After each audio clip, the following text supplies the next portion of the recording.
माल्टा tourist visa में refusal के main कारण क्या है, इसके बारे में आज की वीडियो में बात करेंगे। सब्सक्राइब कीजिए हमारे इस चैनल को और टूरिस्ट वीज़ा में आने वाले अपडेट्स के बारे में अप टू डेट रहिए।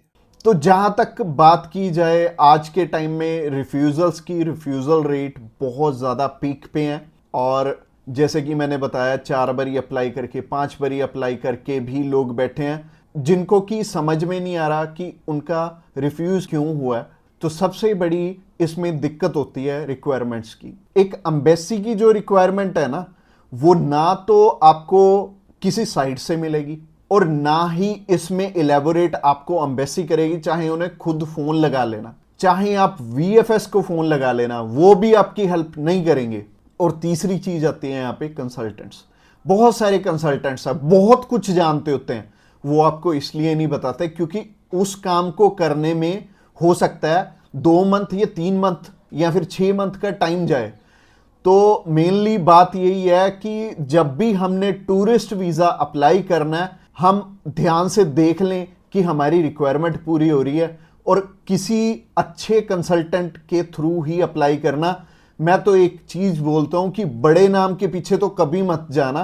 देखो, अभी कोई बड़ा नाम है तो उन्हें कोई फर्क नहीं पड़ता कि आपका वीज़ा आए चाहे आपका रिफ्यूज़ हो।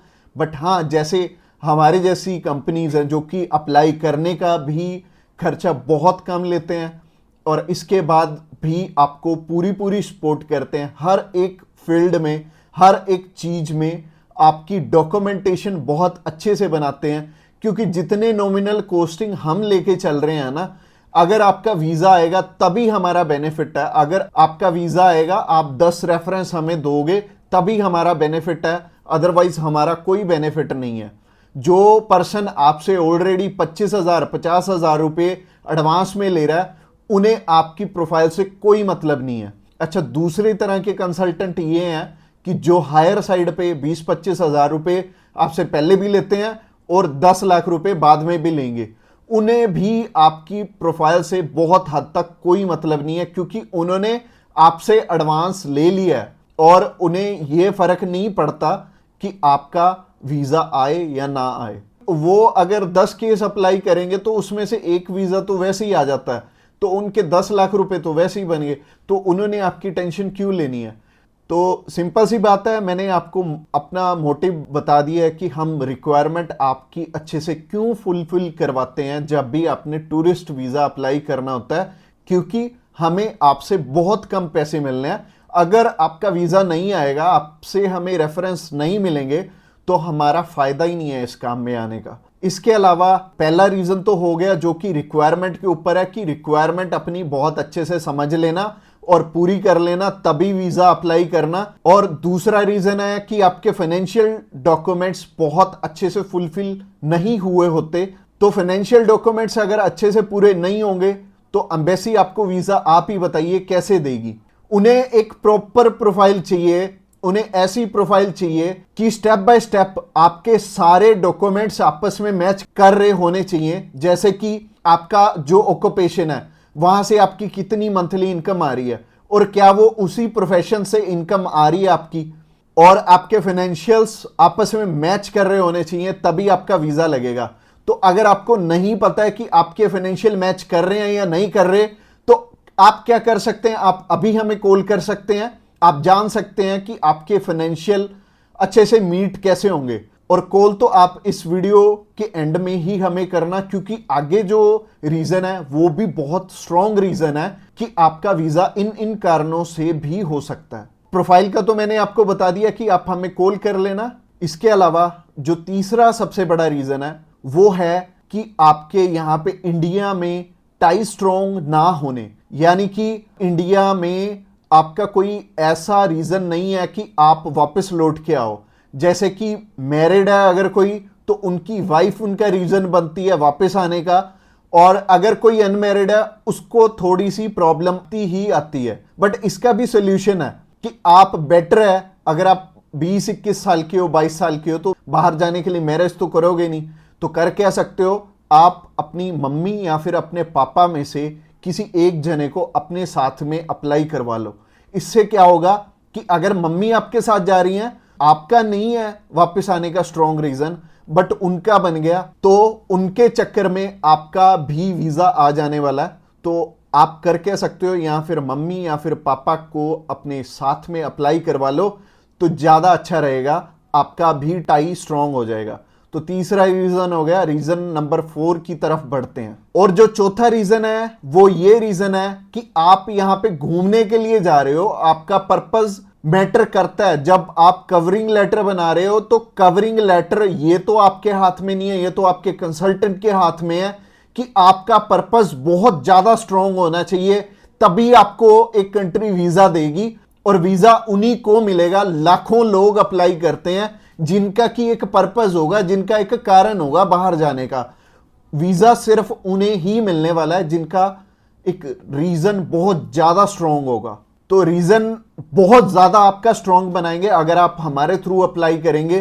तो ये चौथा कारण था आपका वीजा रिफ्यूज होने का। और ये 4 कारण ही हैं जो सबसे बड़े रिफ्यूजल के आपके चांसेस बनते हैं। जिन कारणों के पीछे ये चारों चीजें अपनी ठीक कर लो, और जैसे मैंने पर्पस में बताया, पर्पस आपका बहुत ज्यादा स्ट्रांग हो जाएगा अगर आप हमारे थ्रू अप्लाई करेंगे।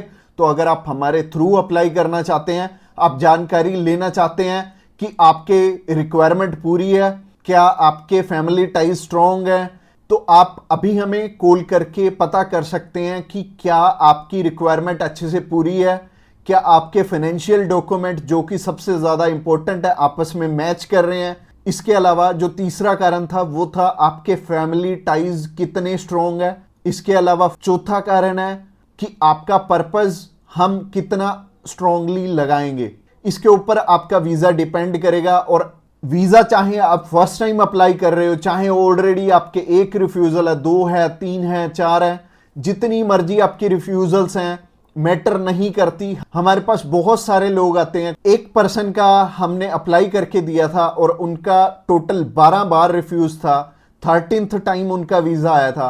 और मोस्टली लोग 1 बारी, 2 बारी, 3 बारी, तो बहुत सारे लोग रिफ्यूज होते हैं। कई लोग तो 4-4, 5-5, 6-6 बार रिफ्यूज होते हैं।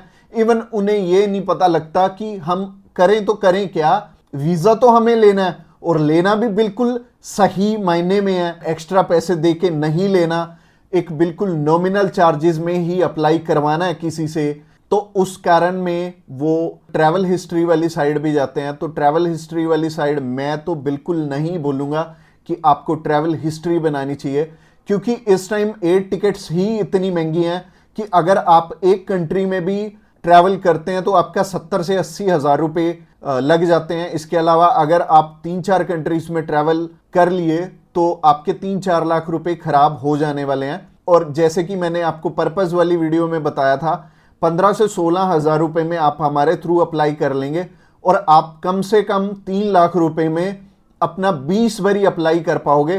तो ट्रैवल हिस्ट्री पे बिल्कुल भी पैसे मत लगाना। इसके अलावा अगर आप हमें अभी कॉल करना चाहते हो, कॉल कर सकते हो नीचे दिए गए नंबर पे। और इसके अलावा आप हमें व्हाट्सएप पे भी मैसेज कर सकते हो। व्हाट्सएप पे मैसेज करने के लिए डिस्क्रिप्शन बॉक्स में लिंक है, उस लिंक पे क्लिक करते ही आप हमें मैसेज सेंड कर पाएंगे और हम भी आपकी inquiry as soon as possible हम लेने वाले हैं। और हमारी टीम्स ऑफ एक्सपर्ट्स हमेशा रेडी है और वो सारे टीम मेंबर्स को पर्सनली मैंने ही ट्रेंड किया हुआ है और आपकी हर एक ज़रूरत को वो समझेंगे और फिर उसी अकॉर्डिंग आपको गाइड करेंगे। और आपको बिल्कुल भी टेंशन नहीं लेनी, जब भी आपने वीज़ा अप्लाई करना है आप हमारे थ्रू ईजिली कर सकते हैं। अगली वीडियो हमारी सी टाइप के वीज़ा के ऊपर रहने वाली है कि सी कैटेगरी में बहुत सारे हमारे पास ऑप्शन होते हैं अलग अलग, जिनके थ्रू की वीज़ा अप्लाई करने में हमारा पर्पस बहुत स्ट्रॉन्ग हो जाता है। तो सी टाइप में जैसे कि बिजनेस वीज़ा हो गया, स्पोर्ट्स वीज़ा हो गया, कल्चर वीज़ा हो गया, मेडिकल वीज़ा हो गया, तो ये सारे वीज़ा के बारे में हम बात करने वाले हैं, जो कि हमारी नेक्स्ट वीडियो रहने वाली है। तो आपने क्या करना है, हमारी नेक्स्ट वीडियो को भी जरूर ध्यान से देखना। Thanks a lot for watching this video till the end, और मिलते हैं किसी बढ़िया सी वीडियो में नेक्स्ट टाइम।